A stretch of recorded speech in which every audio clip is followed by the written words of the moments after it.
मेरे प्रिय श्रोताओं, लता का आपको प्यार भरा नमस्कार। परशुराम शर्मा द्वारा लिखित उपन्यास 10 जनवरी की रात, भाग 2। आगे बढ़ने से पहले आपसे अनुरोध है कि मेरे चैनल को सब्सक्राइब करें, लाइक करें, शेयर करें और बेल आइकन दबाना ना भूलें। धन्यवाद। अगले दिन विजय का फोन रमेश को मिला। वही स्टोरी है।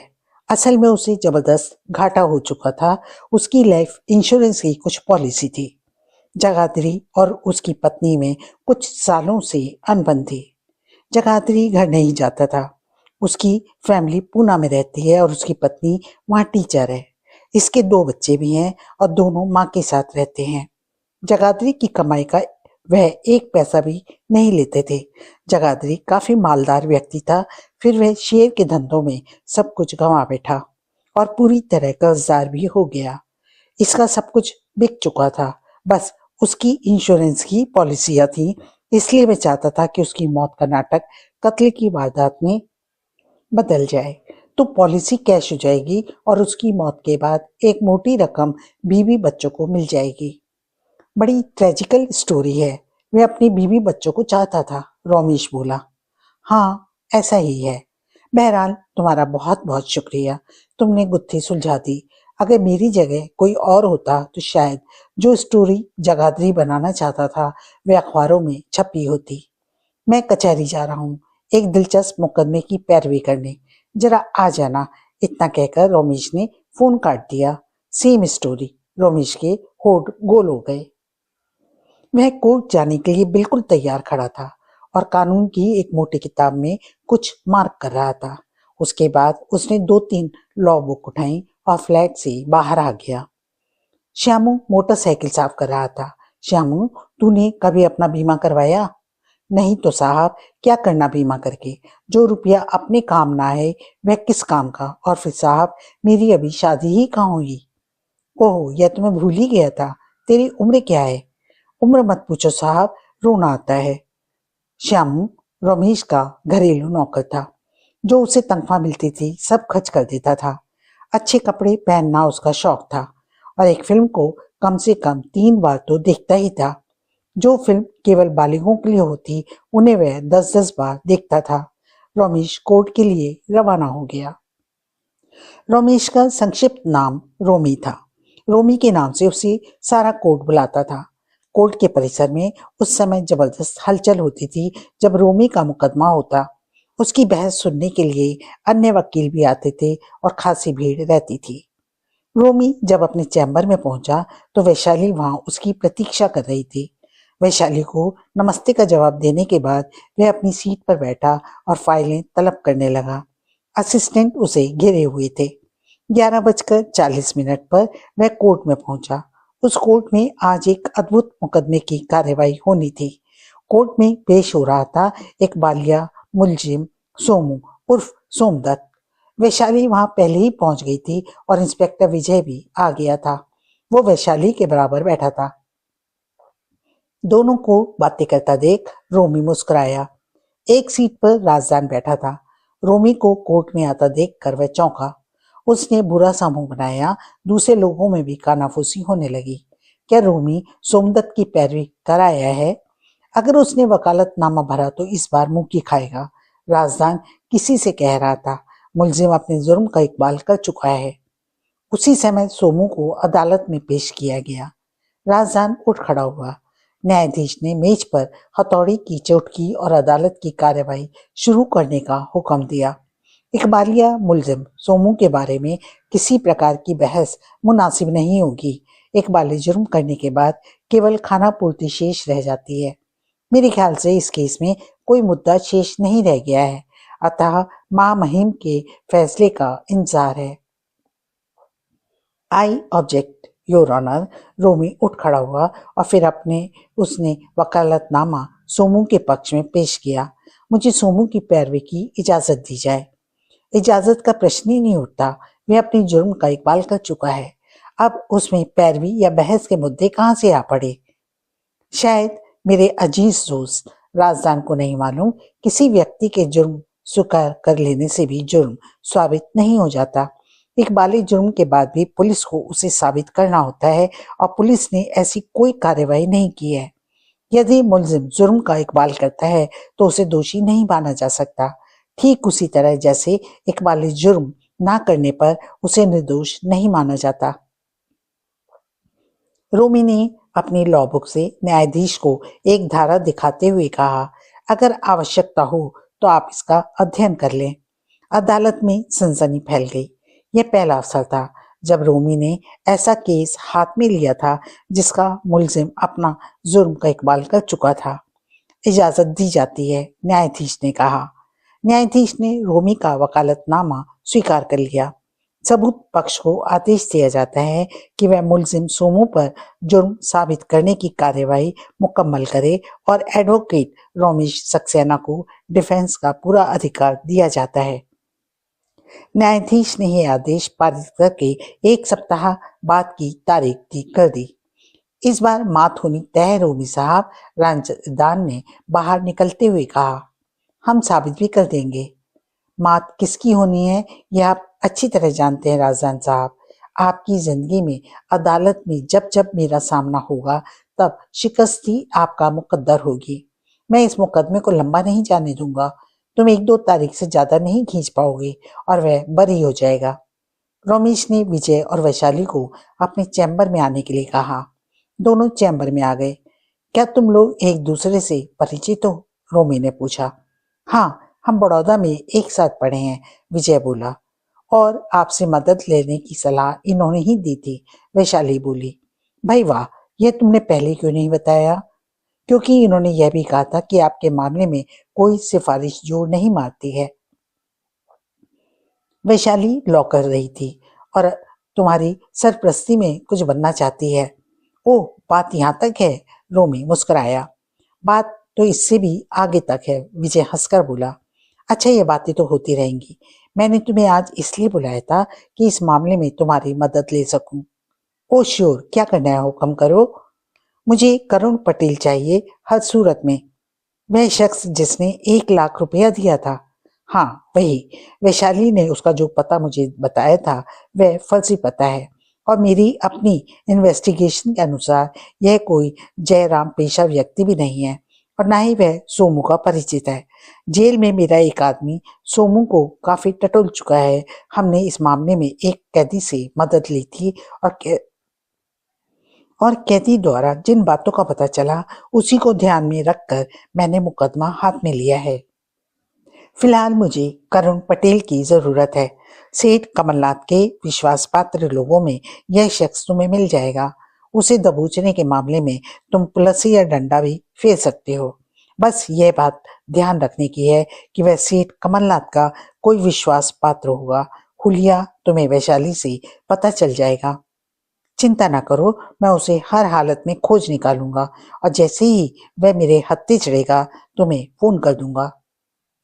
विजय ने बड़ी जल्दी सफलता प्राप्त कर ली। तीसरे दिन ही करुण पटेल हाथ आ गया।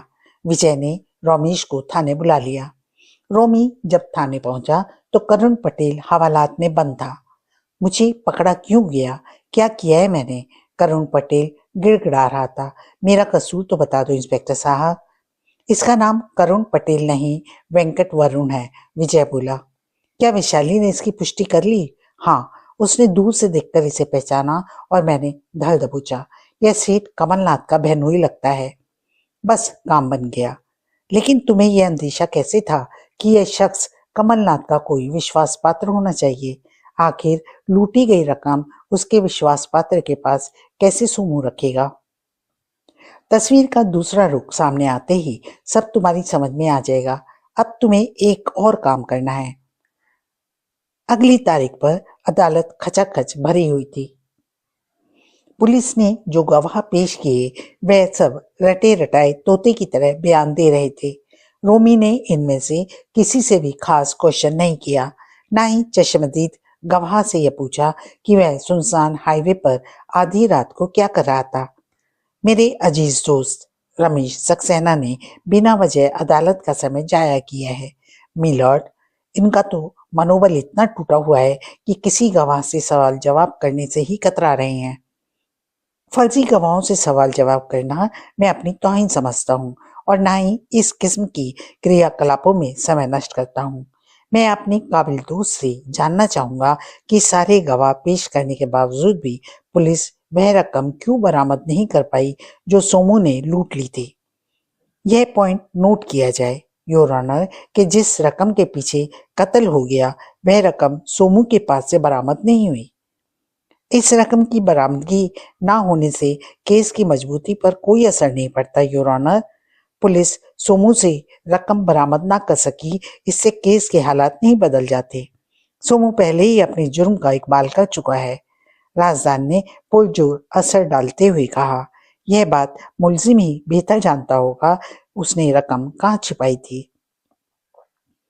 पुलिस ने उस पर थर्ड डिग्री प्रयोग की होती तो शायद रकम भी बरामद हो जाती, लेकिन उसने पुलिस को चकमा देकर अदालत में समर्पण किया और उसे रिमांड पर नहीं लिया जा सका। पुलिस ने रिमांड की जरूरत इसलिए भी नहीं समझी कि वह अपना जुर्म कबूल करने के लिए तैयार था। That's all your honour. Your honour, मेरे काबिल दोस्त की सारी दलीलें अभी फर्जी साबित हो जाएंगी। मैं वह रकम पेश करने की इजाजत चाहता हूँ। आप रकम पेश करेंगे? राजदान चिल्लाया। क्या हर्ज है? पुलिस का अधूरा काम कोई भी शरीफ शहरी पूरा कर सके तो इसमें हर्ज क्या है? क्या मुझे कानून की मदद करने का अधिकार नहीं है? और फिर यह रकम कोई मैं अपने पल्ले से नहीं दे रहा, ना ही उसमें मेरा कोई कमीशन है।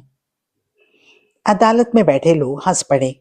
ऑर्डर ऑर्डर, जज ने मेज पर हथौड़ी पीटी। अदालत शांत हो गई। एडवोकेट रोमेश सक्सेना, रकम पेश की जाए। इंस्पेक्टर विजय उठकर बाहर किया और कुछ क्षण में ही एक व्यक्ति को पेश किया गया। वह हाथ में ब्रीफ केस लिए हुए था।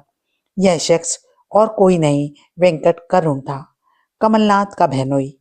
अदालत की रस्मी कार्यवाही के अनुसार गीता पर कसम लेने के बाद उसके बयान शुरू हो गए। आपका नाम? रमेश ने पूछा। वेंकट करुण। बाप का नाम? अंकेश करुण। क्या आप यह रकम लेकर आए हैं जिसका मालिक सोमू है? रमेश ने पूछा। जी हाँ, ये रही। यह फर्जी ड्रामा कर रहे हैं योर ऑनर। राजदान चीखा। पता नहीं क्या गुल खिलाना चाहते हैं। मैं कोई गुल नहीं खिलाना चाहता गुल गुलजार, मैं तो आपकी मदद कर रहा हूँ, केस को और मजबूत कर रहा हूँ। योर ऑनर, मेरे काबिल दोस्त से कहें कि गवाह का बयान पूरा होने के बाद ही गुल खिलाएं। पब्लिक एक बार फिर हंस पड़ी। न्यायाधीश को एक बार फिर मेज बजानी पड़ी। कार्यवाही आगे बढ़ी। ब्रीफ केस खोलो, रमेश ने कहा। ब्रीफ केस में 100 के नोटों की 10 गड्डियां थीं। रमेश ने रकम न्यायाधीश की मेज पर रखी। गिन लीजिए योर ऑनर, पूरे 1 लाख की हैं और यह रकम कोई मैं अपनी जेब से दान नहीं कर रहा हूँ। यह वही रकम है जिसके खातिर यह सब घटनाएं प्रकाश में आईं। ठीक है, आगे कहिए, न्यायाधीश ने अत्यंत क्षीण दिलचस्पी से कहा। अदालत में बैठी जनता में खुसर खुसर हो रही थी। यह उसकी पैरवी कर रहा है या फांसी पर लटकवाना चाहता है? सब उसके खिलाफ जा रहा है। राजदान ने पीछे बैठे व्यक्ति की टिप्पणी सुन ली थी। वह मुस्कुरा तो दिया, परंतु अंदर ही अंदर उसका मन किसी आशंका से कांप रहा था। वेंकट करुण, अदालत को बताओ कि यह रकम किसने तुम्हें दी और किस शर्त पर तुमने इसे सोमू के घर तक पहुंचाया? यह रकम सेठ कमलनाथ ने मुझे दी थी। मैं उनका बहनोई हूँ। उसके इतना कहते ही अदालत में एकदम खलबली मच गई। शर्त यह थी कि जब सोमू कत्ल के जुर्म का इकबाल कर लेगा तो रकम उनके घर पहुंचा दी जाएगी और उसके ऐसा करते ही हमने रकम पहुंचा दी। यह झूठा प्रपंच है, राजदान चीखा। भला कमलनाथ क्यों देगा? कमलनाथ तो मर चुका था योर ऑनर। सफाई पक्ष का वकील तो इस तरह कह रहा है जैसे वह भी चुर्रम चुर्रा करेगा और कमलनाथ को जिंदा कर लेगा। यही होने जा रहा है मिस्टर आजाद। ठीक उसी समय हथकड़ियों में जकड़ा कमलनाथ अदालत में आ गया। देखो, वो रहा कमलनाथ, गौर से देखो और चाहे जैसी शनाख्त कर लो, खुद अदालत को बता दो कि जो शख्स मरा ही नहीं उसके कत्ल के जुर्म में क्या किसी मुलजिम को सजा दी जा सकती है? हाउ कैन इट पॉसिबल, चाहे उसने जुर्म का इकबाल ही क्यों न किया हो। राजदान के तो छक्के छूट गए। पसीना पसीना हो गया वह सेठ कमलनाथ सचमुच अदालत में प्रकट हो गया था। अदालत में खलबली शांत हुई तो कमलनाथ को कटघरे में लाया गया और कमलनाथ को भी गीता की कसम दिलाई गई। सेठ कमलनाथ, उचित होगा कि आप स्वयं अदालत को सब कुछ बता दें, क्योंकि अब आपका खेल खत्म हो गया है। मैं दिवालिया हो गया था, कमलनाथ ने बोलना शुरू किया। 3 महीने से मेरी फैक्ट्री में ताला पड़ा था। स्टाफ को वेतन नहीं दे पा रहा था और वह लोग मुझे कोर्ट में घसीटने की धमकियां दे रहे थे। ट्रेड यूनियन उनकी पीठ पर आ खड़ी हुई थी। उनको मेरी हालत का अंदाजा भी ना था कि मेरी सारी प्रॉपर्टी गिरवी पड़ी है। उस रात मैं बहुत परेशान था और अचानक वह हादसा हो गया। कोई शख्स आत्महत्या के इरादे से रात के अंधेरे में सड़क के किनारे खड़ा शायद किसी वाहन का प्रतीक्षा कर रहा था और अचानक हमारी कार के आगे कूद गया। उसकी मौत हो गई। इतना कहकर वह कुछ क्षण के लिए रुका। संयोग से उसकी कदकाठी मेरी जैसी थी। मेरे दिमाग में तुरंत एक ख्याल आया, अगर मेरी मौत इस तरह हो जाती तो मुझे 50 लाख रुपया मिल सकता था। यह रकम मुझे इंश्योरेंस से मिल सकती थी। इधर सोमू को अपनी बहन की शादी के लिए 1 लाख रुपए की जरूरत थी। मैंने पहले तो लाश को अपने कपड़े वगैरह पहनाए, फिर सोमू से सौदा कर लिया कि उसे क्या करना है। अगर मैं खाली एक्सीडेंट दिखाता हूँ तो तफ्तीश में शायद यह भेद खुल जाता, इसलिए मैंने उसे कत्ल का नाटक बनाकर पेश कर दिया और सोमू मुलजिम बनने को तैयार हो गया। उसके इकबाली जुर्म करने से पुलिस भी अधिक झंझट भी नहीं पड़ी और इंश्योरेंस की रकम भी मुझे मिल गई। मैं कुछ दिन के लिए बंबई से बाहर अपने बहनोई के गांव वाले मकान में रहने चला गया और काम होने पर रकम सोमू के घर पहुंचाने का निर्देश भी दे दिया था। लेकिन वेंकट करुण पकड़ा गया और फिर मेरा सारा भांडा फूट गया। That's all your honour. यह है असली वाकया। आप चाहें तो सेठ कमलनाथ की शिनाख्त करवा सकते हैं। कहीं मेरे वकील दोस्त राजदान कमलनाथ को भी फर्जी ना कह बैठे। अदालत में बैठे लोगों ने तालियां बजाकर उसका उत्साहवर्धन किया। अगले दिन अखबारों में रोमी सुर्खियों में था। इस मुकदमे के बाद रोमेश को 1 सप्ताह के लिए दिल्ली जाना पड़ गया। दिल्ली में उसका एक मित्र था, कैलाश वर्मा। कैलाश वर्मा एक प्राइवेट डिटेक्टिव एजेंसी चलाता था और किसी इन्वेस्टिगेशन के मामले में उसने रोमेश की मदद मांगी थी। कैलाश वर्मा के पास एक दिलचस्प केस आ गया था। सावंत राव को जानते हो? कैलाश ने रोमेश से बातचीत शुरू की। एसपी जो पहले स्मगलर हुआ करता था, उसी की बात कर रहे हो ना? हाँ, कैलाश ने सिगरेट सुलगाते हुए कहा। कत्ल की गुत्थियां सुलझाने के मामले में आज ना तो तुमसे बेहतर वकील है और ना इंस्पेक्टर। वैसे तो मेरी एजेंसी से एक काबिल आदमी जुड़े हुए हैं, मगर यह केस मैंने तुम्हारे लिए रखा है। पर केस है क्या? एमपी सावंत का मामला है। जहां तक मेरी जानकारी है, मैंने उसके मर्डर की न्यूज कहीं नहीं पढ़ी। वह मरा नहीं है, मारे जाने वाला है। तुम कहना क्या चाहते हो? सावंत राव के पास सरकारी सिक्योरिटी की कोई कमी नहीं है। उसके बाद भी उसे यकीन है कि उसका कत्ल होके रहेगा। तब तो उसे यह भी पता होगा कि कत्ल कौन करेगा। अगर उसे यह पता लग जाए तो वह बच जाएगा, वर्मा ने कहा। कैसे? क्या उसे वारदात से पहले अंदर करवा देगा? रोमेश मुस्कुराया। नहीं, बल्कि सावंत उसे खुद टिकाने लगा देगा। बहरहाल यह हमारा मामला नहीं है। हमें सिर्फ यह पता लगाना है कि उसका मर्डर कौन करना चाहता है और उसके प्रमाण भी उपलब्ध करने हैं, बस, और कुछ नहीं। उसके बाद वह क्या करता है यह उसका केस है। केस दिलचस्प है। क्या वह पुलिस या अन्य किसी सरकारी महकमे से जांच नहीं करवा सकता? उसे यकीन है कि इन महकमों की जांच सही नहीं होगी। अलबत्ता मर्डर करने वाले से भी यह लोग जो जा मिलेंगे और फिर उसे दुनिया की कोई ताकत नहीं बचा पाएगी। वीआईपी सर्कल में हमारी एजेंसी की खासी गुडविल है और हम भरोसेमंद लोगों में गिने जाते हैं और यह भी जानते हैं कि हम हर फील्ड में बेहतरीन टीम रखते हैं और सिर्फ अपने ही मुल्क में नहीं, बाहरी देशों में भी हमारी पकड़ है। मैं तुम्हें यह जानकारी एकत्रित करने का मेहनताना 50,000 रुपए दूंगा। तुमने क्या तय किया? कुल 1 लाख रुपए तय किया है। रमेश को उस अंगूठी का ध्यान आया जो उसकी पत्नी को पसंद थी। इस एक डील में अंगूठी खरीदी जा सकती थी और वह सीमा को खुश कर सकता था। यूं भी उसकी एनिवर्सरी आ रही थी और वह इसी मौके पर यह तकादा निपटा देना चाहता था। मंजूर है। अब जरा मुझे यह भी बताओ कि क्या सावंत को किसी पर शक है या तुम वहां तक पहुंचे हो? हमारे सामने 3 नाम हैं। उनमें से ही कोई एक महल पहला है। नाम चंदन दादा भाई का है। यह सावंत के पुराने धंधों का प्रतिद्वंदी है। पहले सावंत का पार्टनर भी रहा है और फिर प्रतिद्वंदी।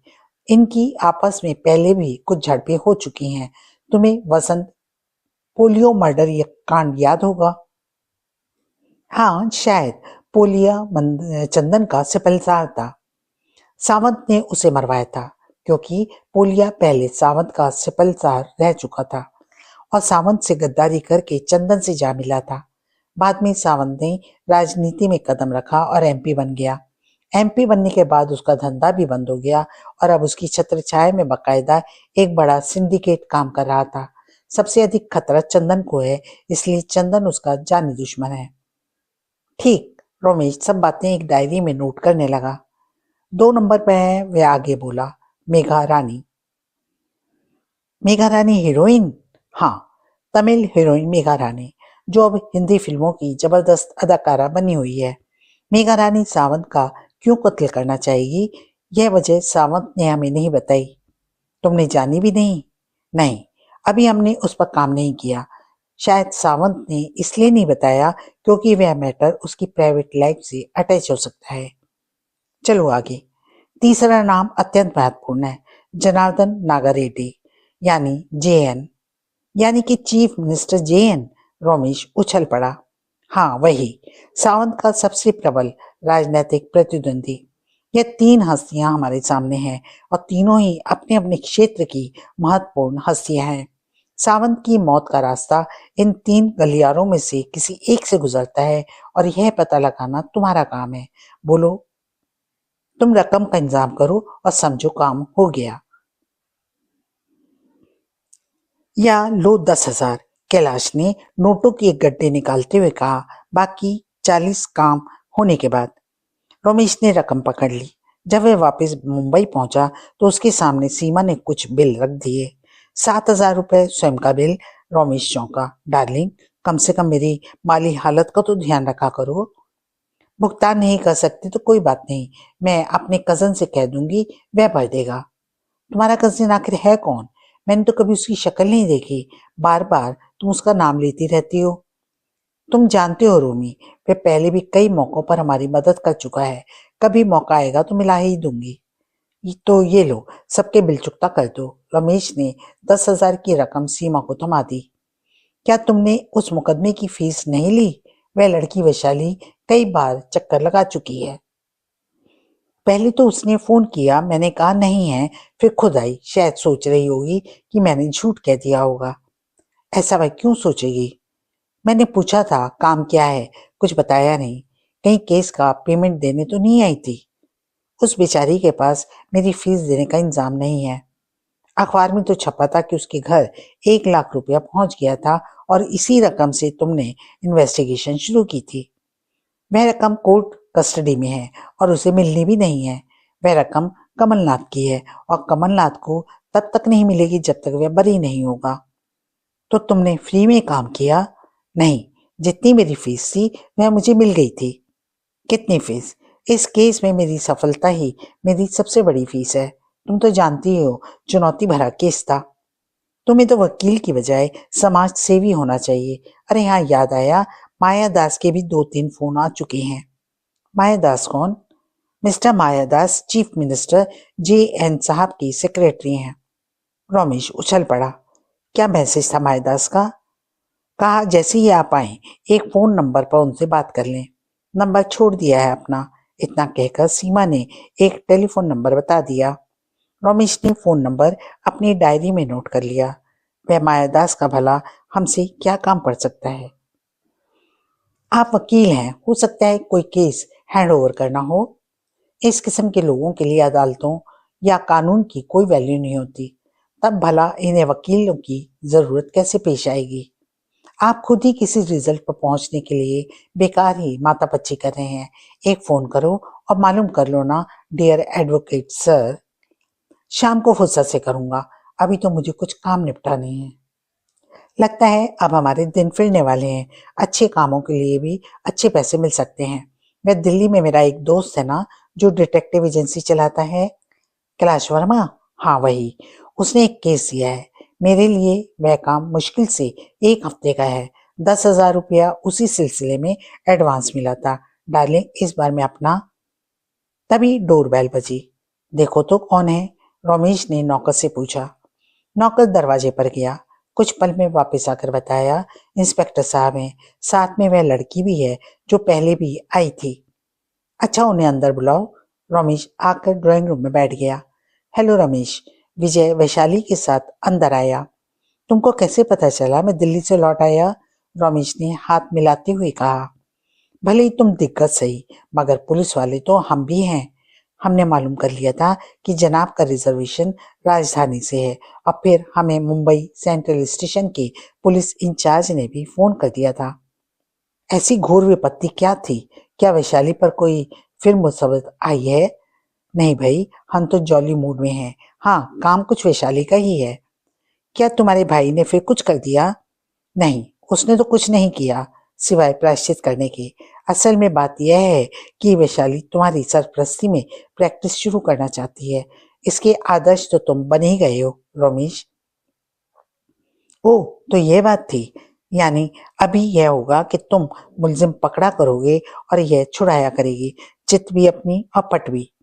उसी समय सीमा ने ड्राइंग रूम में कदम रखा। नमस्ते भाभी। दोनों ने सीमा का अभिवादन किया। इस मामले में तुम जरा अपनी भाभी की भी परमिशन ले लो, रमेश बोला, तो पूरी ग्रीन लाइट ही हो जाएगी। भाभी जरा इधर आना तो। विजय उठ खड़ा हुआ और आपसे जरा प्राइवेट बात करनी है। विजय अब सीमा को एक कमरे में ले गया। बात यह है भाभी कि वैशाली अपनी मंगेतर है और उसने एक जिद ठान ली है कि जब तक वकील नहीं बनेगी शादी नहीं करेगी। वकील भी ऐसा वैसा नहीं, रमेश जैसा। अरे तो मैं क्या कर सकती हूँ? एक बात और सुन लो विजय। क्या भाभी? मेरी सलाह मानो तो उसे सिलाई बुनाई का कोर्स करवा दो। कम से कम घर बैठे कुछ तो कमा करके देगी। इन जैसी वकील बन गई तो सारी जिंदगी रोता रहेगा। मुझे उससे कुछ अर्निंग थोड़ी करवानी है, बस उसका शौक पूरा हो जाए। सिर पकड़कर आधी आधी रात तक रोती रहती हूँ मैं। तू भी ऐसा ही रोएगा? क्यों? अब मुझसे अपनी कंगाली छुपी है क्या? भाभी वैसे तो घर ठीक ठाक चलता ही है। हाँ, ऐशोआराम की चीज में जरूर कुछ कमी है, मगर मेरे साथ ऐसा कोई लफड़ा नहीं होने का। तुम्हारे साथ तो और भी होगा। कैसे? तू मुजरिम पकड़ेगा और वह छुड़ा देगी, फिर होगी तेरे सर्विस बुक में ए बैड एंट्री। मुजरिम बरी होने के बाद इस्तेगासे करेंगे, मानहानि का दावा करेंगे, फिर तू आधी रात क्या सारी सारी रात रोएगा। मैं कहती हूँ कि उसे कोई स्कूल खुलवा दे या फिर ब्यूटी पार्लर। ओ नो भाभी, मुझे तो उसे वकील ही बनाना है। बनाना है तो बना, बाद में रोने मेरे पास नहीं आना। अब तुम जरा रोमिश से कह दो कि उस जैसा तो वही बना सकता है। सबके सब पागल हैं। यही थी प्राइवेट बात, मैं कह दूंगी बस। थोड़ी देर में दोनों ड्राइंग रूम में आ गए। उस वक्त रमेश कानून की बुनियादी परिभाषा वैशाली को समझा रहा था। कानून की देवी की आंखों पर पट्टी इसलिए पड़ी होती है क्योंकि वहां जज्बात भावनाएं नहीं सुनी जाती। कई बार देखा भी गलत भी हो सकता है, बस जरूरत होती है सिर्फ सबूतों की। लो, इन्होंने तो पाठ भी पढ़ाना शुरू कर दिया। सीमा ने कहा, चल वैशाली जरा मेरे साथ किचन में दे आजा। यह किचन भी बड़े काम की चीज है। यहाँ भी जज्बात काम नहीं करते, प्याज टमाटर काम करते हैं। सब एक साथ हंस पड़े और सीमा के साथ वैशाली किचन में चली गई। रमेश घर पर ही था। शाम हो गई थी। वह आज सीमा के साथ किसी अच्छे होटल में डिनर के मूड में था। उसी समय फोन की घंटी बज उठी। फोन खुद रमेश ने उठाया। Advocate Ramesh Saxena speaking. नमस्ते वकील साहब, हम माया दास बोल रहे हैं। माया दास कौन? आपकी श्रीमती जी ने कुछ बताया नहीं क्या? हम चीफ मिनिस्टर JN साहब के PA हैं। कहिए, कैसे कष्ट किया? कष्ट की बात तो फोन पर बताना उचित नहीं होगा। मुलाकात का वक्त तय कर लिया जाए। आज का डिनर हमारे साथ हो जाए तो कैसा हो? क्षमा कीजिए, आज तो मैं कहीं और बिजी हूँ। तो फिर कल का वक्त तय कर लें। शाम को 8 बजे होटल ताज में 205 नंबर सीट हमारी ही है, 12 महीने हमारी ही होती है। रमेश को भी जीएन में दिलचस्पी थी, उसे कैलाश वर्मा का काम भी निपटाना था। यही सोचकर उसने हाँ कर दी। ठीक है, कल 8 बजे, सीट नंबर 205, होटल ताज। मायादास ने इतना कहकर फोन काट दिया। कुछ ही देर में सीमा तैयार होकर आ गई। बहुत दिनों बाद अपनी प्यारी पत्नी के साथ वह बाहर डिनर कर रहा था। वह सीमा को लेकर चल पड़ा। डिनर के बाद दोनों काफी देर तक जू पर घूमते रहे। रात के 12 बजे कहीं जाकर वापसी हो पाई। अगले दिन वह मायादास से मिला। मायादास खद्दर के कुर्ते पजामे था। औसत कद का सांवले रंग का नौजवान था। देखने से यूपी का लगता था और दोनों हाथों में चमकदार पत्थरों की 4 अंगूठियां पहने हुए था और गले में छोटे दाने के रुद्राक्ष डाले हुए थे। हाँ, तो क्या पियेंगे? Whisky, scotch, champagne? मैं काम के समय नहीं पीता। काम खत्म होने पर आपके साथ डिनर भी लेंगे। कानून की भाषा के अंतर्गत जो कुछ भी किया जाए होशो हवास में किया जाए, वरना कोई एग्रीमेंट वैलिड नहीं होता। देखिए, हम आपसे एक केस पर काम करवाना चाहते हैं। मायादास ने केस की बात सीधे ही शुरू कर दी। किस किस्म का केस है? कत्ल का। रमेश संभल कर बैठ गया। वैसे तो सियासत में कत्लो गारत कोई नई बात नहीं। ऐसे मामलों में हम लोग सीधे खुद ही निमट लेते हैं, मगर यह मामला कुछ दूसरे किस्म का है। इसमें वकील की जरूरत पड़ सकती है। वकील भी ऐसा जो मुलजिम को हर रूप में बरी करवा दे। और वह फन मेरे पास है। बिल्कुल उचित। जो शख्स एक बालिग जुर्म के मुलजिम को इतने नाटकीय ढंग से बरी करा सकता है, वह हमारे लिए काम का है। हमने तभी फैसला कर लिया था कि केस आपसे लड़वाना होगा। मुलजिम कौन है और वह किसके कत्ल का मामला है? अभी कत्ल नहीं हुआ, नहीं कोई मुलजिम बना है। क्या मतलब? रमेश दोबारा चौंका। मायादास गहरी मुस्कान होठों पर लाते हुए बोला, कुछ बोलने से पहले एक बात और बतानी है।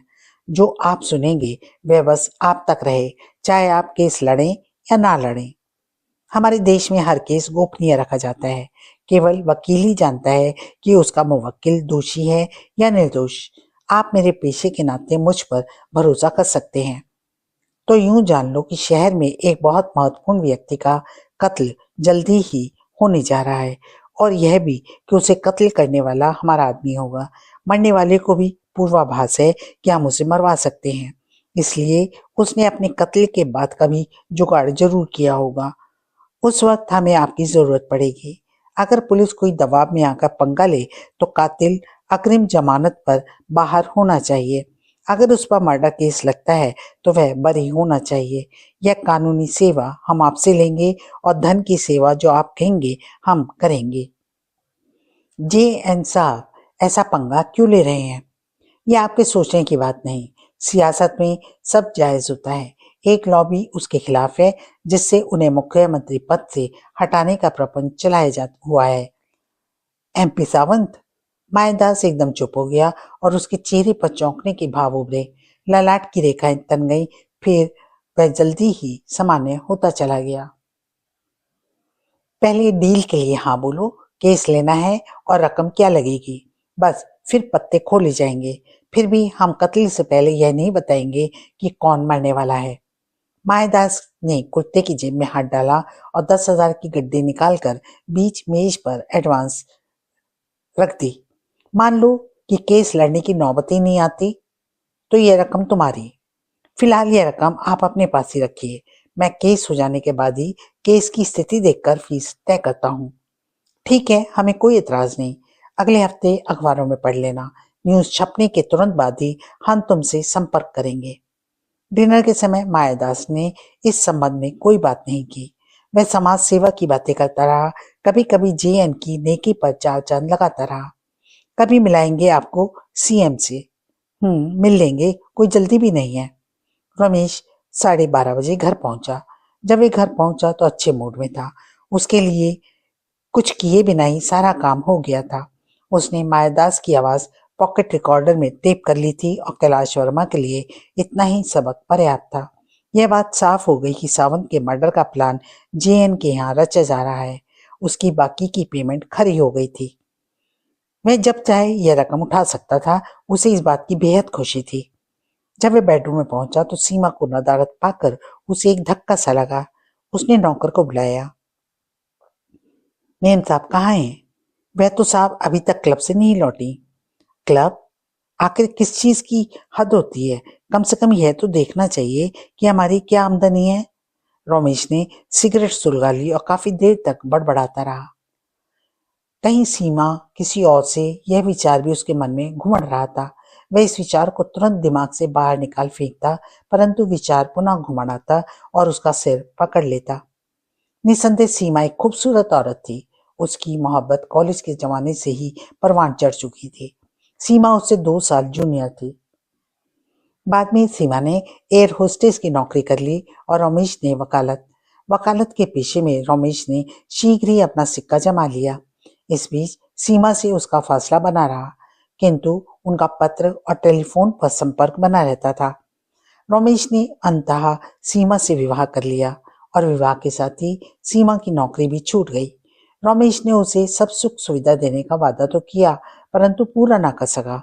घर गृहस्थी में कोई कमी नहीं थी, लेकिन सीमा के खर्चे दूसरे किस्म के थे। सीमा जब घर लौटी तो रात का 1 बज रहा था। रमेश को पहली बार जिज्ञासा हुई कि देखें उसे छोड़ने कौन आया है। एक कंटेसा गाड़ी उसे ड्रॉप करके चली गई। उस कार में कौन था वह नजर नहीं आया। रमेश चुपचाप बेड पर लेट गया। सीमा के बेडरूम में घुसते ही शराब की बू ने अंदर प्रवेश किया। सीमा जरूरत से ज्यादा नशे में थी।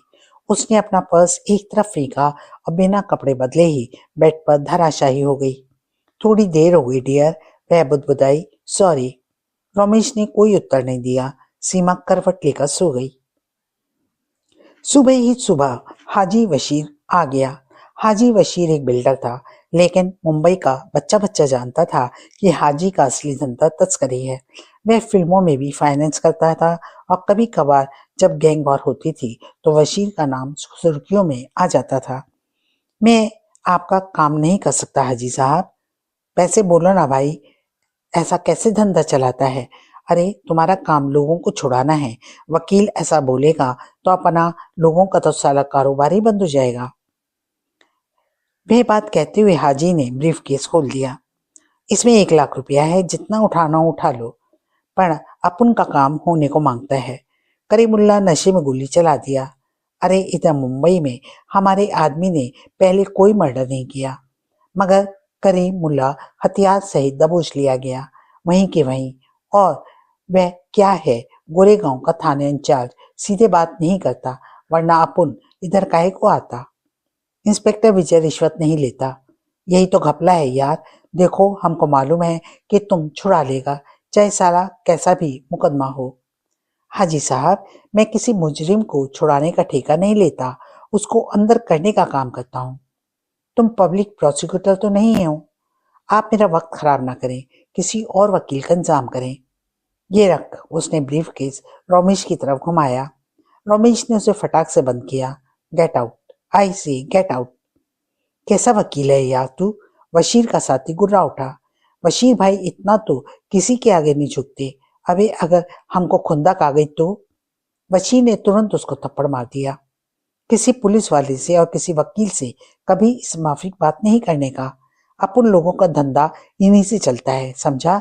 हाजी ने ब्रीफ केस उठा लिया। रमेश भाई, घर में आई दौलत कभी ठुकरानी नहीं चाहिए। पैसा सब कुछ होता है, हमारी नसीहत याद रखना। इतना कहकर हाजी बाहर निकल गया।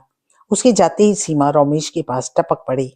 1 लाख रुपए को फिर ठोकर मार दी तुमने रमेश, वह भी हाजी के। 10 लाख भी ना लूं। रमेश ने सीमा की बात बीच में काटते हुए कहा। तुम फिर अपनी आदतों की दुहाई दोगे, वही कहोगे कि किसी अपराधी के लिए केस नहीं लड़ना। तलाशते रहो निर्दोषों को और करते रहो फाके। हमारे घर में अकाल नहीं पड़ा है कोई, सब कुछ है, खाने पहनने को है। हाँ, अगर कमी है तो सिर्फ क्लबों में शराब पीने की। तो तुम सीधा मुझ पर हमला कर रहे हो। हमला नहीं, नसीहत मैडम, नसीहत। जो औरतें अपने पति की परवाह किए बिना रात 1-1 बजे तक क्लबों में शराब पीती रहेंगी, उनका फ्यूचर अच्छा नहीं होता, डार्क होता है। शराब तुम नहीं पीते क्या? क्या तुम होटलों में अपने दोस्तों के साथ गुलछर्रे नहीं उड़ाते? रात तो तुम ताज में थे, अगर तुम ताज में डिनर ले सकते हो, शराब पी सकते हो, तो फिर मुझे पाबंदी क्यों? मैं कारोबार से गया था। क्या कमाया वहां? वहां भी कोई अपराधी ही होगा। बहुत हो चुका रमेश, मैं अभी भी खत्म नहीं हो गई। मुझे फिर से नौकरी मिल सकती है। याद रखो सीमा, आज के बाद तुम शराब नहीं पियोगी। तुम भी नहीं पियोगे। नहीं पीऊंगा। सिगरेट भी नहीं पियोगे। नहीं, तुम जो कहोगी वह करूंगा, मगर तुम शराब नहीं पियोगी, और अगर किसी क्लब में जाना भी हो तो मेरे साथ जाओगी। वो इसलिए कि नंबर 1, मैं तुमसे बेइंतहा प्यार करता हूँ। नंबर 2, तुम मेरी पत्नी हो। अगर उसी समय वैशाली ना आ गई होती तो हंगामा और भी बढ़ सकता था। वैशाली के आते ही दोनों चुप हो गए और हंसकर अपने अपने कामों में लग गए। वैशाली कोर्ट से लौटी तो विजय से जाकर मिली। दोनों एक रेस्टोरेंट में बैठे थे। शादी के बाद क्या ऐसा ही होता है विजय? ऐसा क्या? बीवी क्लबों में जाती हो, बिना हस्बैंड की शराब पीती हो, और फिर झगड़ा, छोटी छोटी बातों पर झगड़ा। लाइफ में क्या पैसा इतना जरूरी है कि पति पत्नी में दरार डाल दे? पता नहीं तुम क्या बहकी बहकी बातें कर रही हो। दरअसल मैंने आज भैया भाभी की बातें सुनी। फ्लैट का दरवाजा खुला था, मैं अंदर आ गई और मैंने उनकी सारी बातें सुन ली। भैया भाभी? रमेश भैया की? ओह, क्या हुआ था? विजय ने पूछा। हाजी बशीर 1 लाख रुपए लेकर आया था, उसका कोई आदमी बंद हो गया है। रमेश भैया बता रहे थे तुम्हारे थाने का केस है। अच्छा अच्छा, करीमुल्ला की बात हो रहा होगा। रात उसने एक आदमी को नशे में गोली मार दी। हमें भी उसकी बहुत दिनों से तलाश थी, मगर ये वशी वहां कैसे पहुंच गया? वैशाली ने सारी बातें बता डाली। ओह, तो यह बात है। विजय ने गहरी सांस ली। क्या हम लोग इसमें कुछ कर सकते हैं? कोई ऐसा काम जो रमेश भैया और भाभी में झगड़ा ही ना हो? एक काम हो सकता है, विजय ने कुछ सोच कर कहा। रमेश की मैरिज एनिवर्सरी आने वाली है। इस मौके पर एक पार्टी की जाए और फिर रमेश के हाथों में एक गिफ्ट भाभी को दिलवाया जाए। गिफ्ट पाते ही सारा लफड़ा खत्म हो जाएगा। ऐसा क्या? अरे जाने मन, कभी कभी छोटी बात भी बड़ा रूप धारण कर लेती है। एक बार सीमा भाभी ने झावेरी वालों के यहाँ एक अंगूठी पसंद की थी। उस वक्त रमेश के पास भुगतान के लिए पैसे ना थे, और उसने वादा किया कि शादी की आने वाली सालगिरह पर एक अंगूठी ला देगा। यह अंगूठी रमेश आज तक नहीं खरीद सका। कभी कभार तो इस अंगूठी का किस्सा ही तकरार का कारण बन जाता है। अंगूठी मिलते ही भाभी खुश हो जाएगी और बस टेंशन खत्म। मगर वह अंगूठी है कितने की? उस वक्त तो 50,000 की थी, अब ज्यादा से ज्यादा 60,000 की होगी। इतने पैसे आएंगे कहाँ से? कोई चक्कर तो चला नहीं होगा। आज का दूसरा वीडियो हम यहीं समाप्त करते हैं। अगले वीडियो के साथ पुनः उपस्थित होती हूँ। तब तक के लिए नमस्कार।